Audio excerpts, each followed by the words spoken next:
నేతాజీ అధ్యాయం 15 master plan. Intelligence ఆపరేషన్స్లో ఈ ఆరితేరిన 8 గూఢచారులు 1943 డిసెంబర్ 8న జలాంతర్గామిలో సింగపూర్ నుంచి బయలుదేరారు. 22వ తేదీ అర్ధరాత్రి అధికారుల కళ్ళుగప్పి గుజరాత్లోని కథియవార్ తీరానికి అతి రహస్యంగా చేరారు. వారి దగ్గర రివాల్వర్లు, ఇతర మారణాయుధాలు, పెద్ద మొత్తంలో ఇండియన్ కరెన్సీ, అధునాతన వైర్లెస్ ఎక్విప్మెంట్లు ఉన్నాయి. 4 జతలుగా విడిపోయి ముంబై, యూపీ, వాయవ్య సరిహద్దు రాష్ట్రం బెంగాల్లకు ఎవరి దారిన వారు వెళ్ళారు. బెంగాల్ డ్యూటీ పడిన భగవాన్లు అనే గూఢచారి టీకే రావు అనే మారుపేరుతో ఆ నెలాఖరున కోల్కతా వెళ్ళి వుడ్బర్న్ పార్క్ నివాసంలో శిశిర్ కుమార్ బోస్ను ఏకాంతంలో కలిసి ఒక ఉత్తరం అందించాడు. అందులోని దస్తూరి చూడగానే అది బాబాయి సుభాష్ రాసిందని శిశిర్ పోల్చుకున్నాడు. 1941 జనవరిలో ఇంటి చుట్టూ కాపలా ఉన్న పోలీసు దళాల కంటపడకుండా సుభాష్ చంద్రబోస్ను కారులో తీసుకుని వెళ్ళి 100 మైళ్ళ దూరాన రహస్యంగా రైలెక్కించిన వాడు అతడే. భగవాన్లు వెళ్ళేసరికి ఇల్లంతా విషాద ఛాయలు కమ్మి ఉన్నాయి. ఆ కిందటి రోజే సుభాష్ చంద్రబోస్ తల్లి ప్రభావతి మరణించింది. 3 చాన్సరీ లేన్, సింగపూర్ చిరునామా గల Indian independence league letter head మీద శ్రీ కాళీ పూజ అక్టోబర్ 29, 1943 తేదీన బెంగాలీ భాషలో ఉత్తరం రాసి ఉంది. కాబట్టి అందులోని విషయాలు నిజమేనని నమ్మవచ్చు. నా నుంచి మీకు అందే వర్తమానం ఏదైనా ఇంగ్లీష్లో రాసి ఉంటే అది పోలీసులు చదవటానికి ఉద్దేశించిందని, బెంగాలీలో రాస్తే అది నిజంగా మీకోసమని సుభాష్ ముందే తన వాళ్లకు చెప్పి ఉంచాడు. ఉత్తరంలో బాబాయ్ ఆదేశం ప్రకారం శిశిర్ కొత్తగా వచ్చిన గూఢచారులను బెంగాల్ వాలంటీర్స్ అనే రహస్య విప్లవ సంస్థ ముఖ్యుల దగ్గరికి పంపాడు. తర్వాత కొద్ది రోజుల్లో కోల్కతాలోని విప్లవకారులకు బర్మాలో సుభాష్ చంద్రబోస్కు నడుమ రేడియో కాంటాక్ట్ కుదిరింది. అక్కడి నుంచి మోటి వైర్లెస్ మెసేజ్ ద్వారానే ప్రభావతి మరణం బోస్కు తెలిసింది. ఏమిటి చాలా అలసటగా కనిపిస్తున్నారు అని ఆ సాయంత్రం నేతాజీని కలిసిన దేవనాథ్ దాస్ అడిగాడు. అలసట కాదు, మా అమ్మ ఇక లేదన్న కబురు ఇప్పుడే అందింది అని భారంగా చెప్పాడు సుభాష్. దేశం లోపల రహస్య కార్యకలాపాలు ఇప్పుడు కొత్తగా మొదలు కాలేదు. బెర్లిన్లో ఉన్న కాలం నుంచి నేతాజీకి గూఢచారులుగా పనిచేసిన సహచరులు ఇండియాలో చాలామంది ఉన్నారు. కాంగ్రెస్ అగ్రనాయకుడిగా పనిచేసినప్పుడు ఇంటి పోరు పడలేక కాంగ్రెస్ నుంచి తప్పుకొని ఫార్వర్డ్ బ్లాక్ పార్టీ నడిపినప్పుడు సుభాష్ చంద్రబోస్ దేశమంతటా వేల సంఖ్యలో నమ్మకమైన అనుచరులను, లక్షల సంఖ్యలో వీరాభిమానులను సంపాదించుకున్నాడు. ప్రియతమ నేతాజీ నిప్పుల్లోకి దూకమంటే దూకటానికి వారంతా సిద్ధంగా ఉన్నారు. దీనికి తోడు పలు ప్రాంతాల్లో రహస్య విప్లవ సంస్థలతోనూ ఆయనకు సుహృద్భావ సంబంధాలు ఉండేవి. అందరి మీద పోలీసు నిఘా మహా తీవ్రంగా ఉండటం వల్ల, సరైన కమ్యూనికేషన్ సదుపాయం లేకపోవటం వల్ల సమాచారం ఇచ్చిపుచ్చుకోవటం పెద్ద సమస్య అయింది. ఇండియాతో వైర్లెస్ లింక్ కోసం నేతాజీ ఎప్పటి నుంచో ప్రయత్నిస్తున్నాడు. బెర్లిన్లో ఉన్నప్పుడే ఎన్జీ స్వామిని ప్రత్యేకంగా ఈ పని మీద పెట్టాడు. వైర్లెస్ వ్యవస్థకు కావలసిన ఎక్విప్మెంట్ను, ఆ రంగంలో నిష్ణాతులైన 4 మెడికల్ లాంటి కుర్రాళ్లను తీసుకుని నేతాజీ వెనకే స్వామి యూరప్ నుంచి ఓడలో సింగపూర్ చేరాడు. అక్కడ ఇంకో 4 ఎంపిక చేసి ఎస్ఎన్ చోప్రా నాయకత్వంలో మొత్తం 8 మందిని రహస్యంగా ఇండియా పంపించారు. ఏ ప్రాంతంలో ఎవరిని కలవాలి, ఎలా పనిచేయాలి, పోలీసు నిఘాను ఎలా తప్పించుకోవాలి, ఎవరితో ఎలా మసలాలి అన్నవి బయలుదేరే ముందే నేతాజీ వారికి వివరంగా బ్రీఫ్ చేశాడు. కోల్కతా లాగే కొద్ది రోజుల కల్లా ముంబై, పంజాబ్, ఢిల్లీలలోనూ ఆయనకు వైర్లెస్ లింకు ఏర్పడింది. ఢిల్లీ నుంచి ఎస్ఎన్ చోప్రా ఆ వ్యవస్థను పర్యవేక్షించేవాడు. జపాన్ సాయంతో ఐఎన్ఏ సాయుధ యుద్ధం సాగిస్తున్న సమయంలోనే దానికి బాసటగా దేశం లోపల ప్రజా విప్లవం రావాలని నేతాజీ ఆలోచన. ఆ రెండూ ఏకకాలంలో జరిగితే తప్ప విదేశీయుల పీడను దేశానికి విరగడ చేయలేమని ఆయన మొదటి నుంచి చెబుతూ వచ్చాడు. 11 సార్లు జైలుకి వెళ్ళిన వాడిని నేను. కావాలనుకుంటే జైల్లోనే సురక్షితంగా ఉండిపోవచ్చు. ఎంత ప్రమాదం అయినా సరే నేను విదేశాలకు వెళితే తప్ప స్వాతంత్రం సాధించలేమని నాకు అనిపించింది. బ్రిటిష్ వారిని తరిమేయటానికి దేశం లోపల మనం చేసే ప్రయత్నాలు సరిపోవు. దేశంలో పోరాటం ద్వారానే స్వాతంత్రం సాధించగలిగినట్టయితే ఇన్ని రిస్కులకు, ముప్పులకు తెగించవలసిన అవసరమే నాకు ఉండేది కాదు. బయట నుంచి మిలిటరీ సహాయం అదనంగా అందకుండా దేశ విమోచన ఎవరి తరమూ కాదు అని 1943 జూలై 9న సింగపూర్లో చరిత్రాత్మక సభలో నేతాజీ విడమర్చి చెప్పాడు, మాతృదేశ విముక్తికి సుభాష్ చంద్రబోస్ వేసింది అద్భుతమైన మాస్టర్ ప్లాన్. ఆయన చేతిలో సుశిక్షితమైన 3 మిలిటరీ డివిజన్లు ఉన్నాయి. వాటిలో ఈ 30,000 మంది సాయుధ సైనికులు ఉన్నారు. వారుగాక మిలిటరీ ట్రైనింగ్లో ఉన్న వాలంటీర్లు ఇంకో 20,000 మంది ఉన్నారు. మొత్తం 3 డివిజన్లను తీసుకొని తాను స్వయంగా ముందుండి యుద్ధానికి వెళ్ళాలని నేతాజీ ఆలోచన. తమకంటూ ప్రత్యేకంగా ఒక సెక్టార్ను కేటాయించమని జపాన్ సైన్యాధికారులను ఆయన పలుమార్లు కోరాడు. ఆ విషయంలో ఆయన ప్రిఫరెన్స్ అయితే ఆరకన్ సెక్టార్.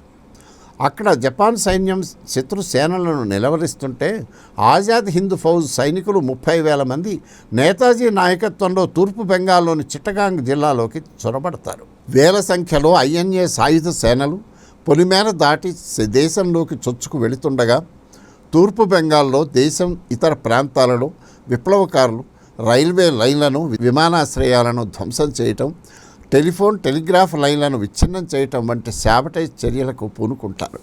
ఆ కల్లోల స్థితిలో ప్రజాగ్రహం నిలువున దహించకముందే తెల్లజాతి వారిని సురక్షిత ప్రాంతాలకు తరలించాలని సర్కారు ప్రయత్నించక మానదు.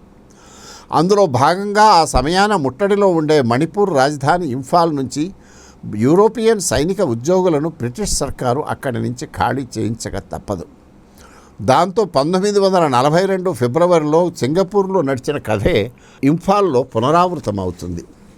తెల్లవారు వదిలేసిపోయిన భారతీయ సైనికులు ఐఎన్ఏ శ్రేణుల్లో హాయిగా కలిసిపోతారు. ఇది నేతాజీ ప్రణాళిక. ఇందులో వంక పెట్టవలసింది ఏమీ లేదు, రిస్క్ కూడా లేదు. ఆరకన్ మీదుగా ఐఎన్ఏ ఇండియాలోకి చొరబడితే తిండి దొరక్క అలమటించవలసిన గతి పట్టదు. ఆహారపు అవసరాలు దేశం లోపల తీర్చుకోవచ్చు. కానీ జపాన్ వాళ్ళు ఆ ప్రతిపాదనకు ఒప్పుకోలేదు. యుద్ధ విమానాల నుంచే కాక తీర ప్రాంతంలో నావికా దళాల నుంచి దాడులు జరుగుతాయి కనుక రిస్క్ మరీ ఎక్కువ అని వారి అభ్యంతరం. అందులో పస లేదని అనంతర పరిణామాలు నిరూపించాయి. జపాన్ 56వ డివిజన్ ఆరకన్లో బ్రిటిష్ సేనలను చుట్టుముట్టి కొన్ని నెలల పాటు నిలవరించగలిగింది. షానవాజ్ ఖాన్ రెజిమెంట్కు చెందిన ఒక దళం అదే సెక్టార్లో భారత భూభాగంలోకి చుచ్చుకు వెళ్ళి 1944 మే నుంచి సెప్టెంబర్లో వెనక్కి పిలువబడేదాకా మొజాక్ మీద జెండా పాతి నిలబడగలిగింది. సముద్రం నుంచి దానిపై ఏ రకమైన దాడి జరగలేదు. ఏదో చిన్న బెటాలియన్ కాకుండా నేతాజీ ప్లాన్ ప్రకారం 3 డివిజన్లు పాల్గొని ఉంటే మొజాక్ నుంచి వెనక్కి వెళ్ళవలసిన అగత్యమే ఉండేది కాదు. భారత్లోకి స్వాతంత్ర సేనల విజయయాత్ర నిరాఘాటంగా సాగి ఉండేది. ఏ సేన అయినా తీర ప్రాంతంలో స్థిరంగా ఉన్నప్పుడే దాని మీద నౌకాయుద్ధం జరిగేందుకు అవకాశం ఉంటుంది. దేశం లోపలి ప్రాంతాలకు మెరుపులా కదిలిపోయే ఐఎన్ఏ బలగాలకు నావికాదళం దాడి బెడద పెద్దగా ఉండదు. ఆ సంగతి నేతాజీకి తెలుసు. అయినా మాట వినని వారితో వాదించి ప్రయోజనం లేదు. బర్మా రంగంలోని 2,35,000 జపాన్ సైనికుల సహాయం లేకుండా బ్రిటిష్ మహాసామ్రాజ్యాన్ని ఎదుర్కోవటం నిండా 1,00,000 సైన్యం లేని ఐఎన్ఏకు సాధ్యపడదు. అందువల్ల మిత్రరాజ్యాలను మభ్యపెట్టి ఆరకన్ మీద దృష్టి కేంద్రీకరించేట్టు చేసి అధాటున ఇంఫాల్ మీద పడి అసలు యుద్ధం అక్కడ చేయాలన్న జనరల్ ముతాగుచి వ్యూహానికి బోస్ సరే అనక తప్పలేదు. అప్పుడైనా నేతాజీ హితువును జనరల్ ముతాగుచి మన్నించి ఉంటే చరిత్రగతి ఇంకో విధంగా ఉండేది. అన్ని దారులు మూసి దిగ్బంధం చేయకుండా బ్రిటిష్ సైన్యాన్ని ఇంఫాల్ నుంచి తరిమివేయమని నేతాజీ సైనిక ముట్టడి మొదలుపెట్టడానికి ముందే సలహా ఇచ్చాడు. ఆ చెరువులో పెద్ద చేప ఉంది, దాన్ని వలవేసి పడతానని బీరాలు పలికి ముతాగుచి నెలల తరబడి దిగ్బంధమే చేశాడు. నేతాజీ చెప్పిన ఉపాయాన్ని అతడు అనుసరించి ఉంటే శత్రువును పూర్తిగా మట్టుపెట్టలేకపోయినా కనీసం ఇంఫాల్లో ఆజాద్ హింద్ ప్రభుత్వానికి కాస్త పట్టు చిక్కేది. కాలు పెట్టేందుకు చోటు దొరికితే చాలు అక్కడి నుంచి గెరిల్లా దళాలను భారత్ లోపలికి పంపించి స్థానిక స్వాతంత్ర్య యోధుల సహాయంతో క్రమంగా దేశమంతటా విప్లవం తేవటం నేతాజీకి సాధ్యమయ్యేది. సింగపూర్లో లాగా ఇంఫాల్లో బ్రిటిష్ సైన్యాన్ని జపాన్ సరెండర్ చేయించుకోగలిగితే లొంగిపోయిన సైన్యంలోని భారతీయ సైనికులు సంతోషంగా ఐఎన్ఏలో చేరిపోయేవారు. ఉన్న 3 డివిజన్లకు ఉపరి బ్రిటిష్ ఆర్మీలోని మన సిపాయిలు కూడా తోడై ఉంటే ఐఎన్ఏ ఆ రంగంలో జపాన్ సైన్యం కంటే పెద్ద సైనిక శక్తి కాగలిగేది. ఆ కాలాన తూర్పు భారత్లో మోహరించి ఉన్న బ్రిటిష్ యూరోపియన్ సైనికుల కంటే మన సైనికుల సంఖ్య ఎక్కువ అయ్యేది. దేశం లోపల నుంచి వెలుపల నుంచి ఒకే సమయంలో దాడి పర్యవసానంగా సర్కారు కూలి దేశ విమోచనకు దారి చక్కపడేది. ఆ సంగతి తెల్ల దొరతనానికి బాగా తెలుసు. ఇప్పటికే దేశంలో దాదాపుగా అంతర్యుద్ధ పరిస్థితి నెలకొని ఉంది.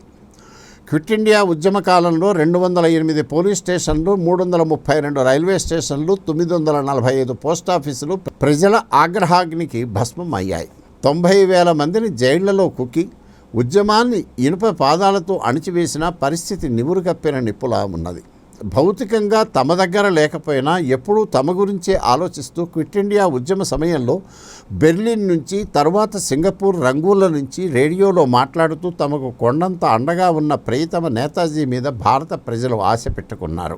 అందుకే ఐఎన్ఏకు నేతాజీకి సంబంధించిన వాస్తవ సమాచారం దేశ ప్రజలకు తెలియకుండా వార్తాపత్రికల మీద సర్కారు కర్కశమైన సెన్సార్షిప్ విధించింది.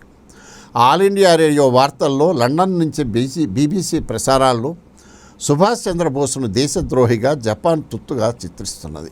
ఈశాన్య భారతంలో జపాన్ పాగా వేస్తే చైనాతో రహదారి సంబంధం మిత్ర రాజ్యాలకు పూర్తిగా తెగిపోతుందన్న భయంతో అమెరికన్ పత్రికలు బోస్ మీద దారుణంగా విరుచుకుపడ్డాయి.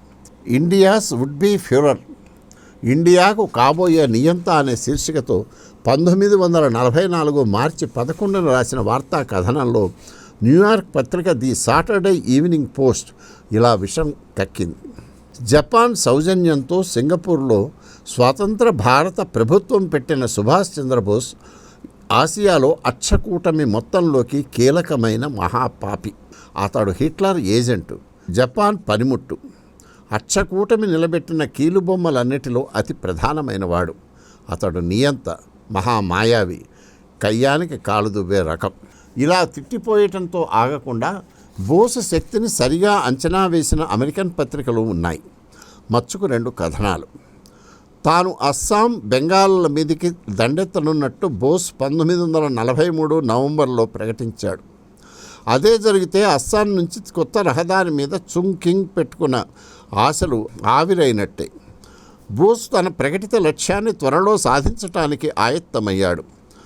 సాధిస్తే అది అతడికి రాజకీయంగా, సైనికపరంగా చాలా గొప్ప విజయం అవుతుంది అని ప్రసిద్ధ అమెరికన్ పత్రిక ది నేషన్ 1944 ఏప్రిల్ 22న విశ్లేషించింది. దీనికంటే ఆసక్తికరమైనది ప్రపంచ ప్రఖ్యాత టైమ్ మ్యాగజైన్ రెనగేడ్స్ రివెంజ్, భ్రష్టుడి ప్రతీకారం అనే శీర్షికతో 1944 ఏప్రిల్ 17న రాసిన పెద్ద వ్యాసంలో చేసిన ఈ వ్యాఖ్య. Far more important than the size of Bose army is one explosive fact. An armed anti-British Indian stands today on Indian soil and calls upon his fellows to rebel against the Raj. బోసు సైన్యం పరిమాణం ఎంతన్న దానికంటే అతి ముఖ్యమైన అదిరిపోయే వాస్తవం ఇది. British వ్యతిరేక అయిన ఒక భారతీయుడు ఇవాళ ఆయుధాలు పట్టుకొని భారత గడ్డ మీద నిలబడి ఉన్నాడు. బ్రిటిష్ రాజు మీద తిరగబడమని అతడు తోటి జనాన్ని ఉద్బోధిస్తున్నాడు. ప్రపంచవ్యాప్తంగా నేతాజీ సాయుధ పోరాటం రేకెత్తించిన సంచలనం ఎంతటిదో నాటి అమెరికన్ మీడియా వ్యాఖ్యలు సూచిస్తాయి. ఇంఫాల్లో గెలిచినా ఓడినా ప్రపంచ యుద్ధంలో జపాన్ పరాజయం అనివార్యం. పసిఫిక్లో వరుస పరాభవాలతో ఆ సంగతి స్పష్టమైంది. ఇంఫాల్లో జయిస్తే జపాన్కు ఒరిగేది పెద్దగా ఉండదు, కానీ ఇంఫాల్ను పట్టుకోవటం దేశ విమోచన వ్యూహానికి అత్యంత కీలకం. కీలకమైన మణిపూర్ రాష్ట్రాన్ని చేజిక్కించుకోగలిగితే మిలిటరీ స్థావరాల మీద, రైల్వేలు, కమ్యూనికేషన్ లైన్ల మీద శాబటేజ్ దాడులు చేయించి దేశం లోపల బ్రిటిష్ వ్యతిరేక ప్రజా తిరుగుబాటు తేవటం నేతాజీకి సుకరం అవుతుంది. అది ఒట్టి ఊహాగానం కాదు. అలా జరిగి ఉండేందుకు అవకాశం చాలా ఉన్నదని బ్రిటిష్ మిలిటరీ చరిత్రకారులే ఒప్పుకున్నారు. If Imphal had fallen to the Japanese, one of the consequences could have been a revolt in Bengal and Bihar against British rule in India, which might well have been on a far larger scale than the riots of 1942. Imphal Japan వశమై ఉంటే Bengal, బీహార్లలో British పాలనకు వ్యతిరేకంగా తిరుగుబాటు వచ్చేది. అది 1942 అల్లర్ల కంటే చాలా ఎక్కువ స్థాయిలో ఉండేది అని ది వార్ అగైనెస్ట్ జపాన్ గ్రంథంలో volume 3 page 446 Major General Woodburn Kirby చెప్పిన మాట ఇందుకు ఉదాహరణ. తెల్లవాళ్ల కళ్లకు ఎలా కనపడ్డా అల్లకల్లోని తెచ్చిపెట్టడం సుభాష్ చంద్రబోస్ ఉద్దేశం ఎంతమాత్రం కాదు.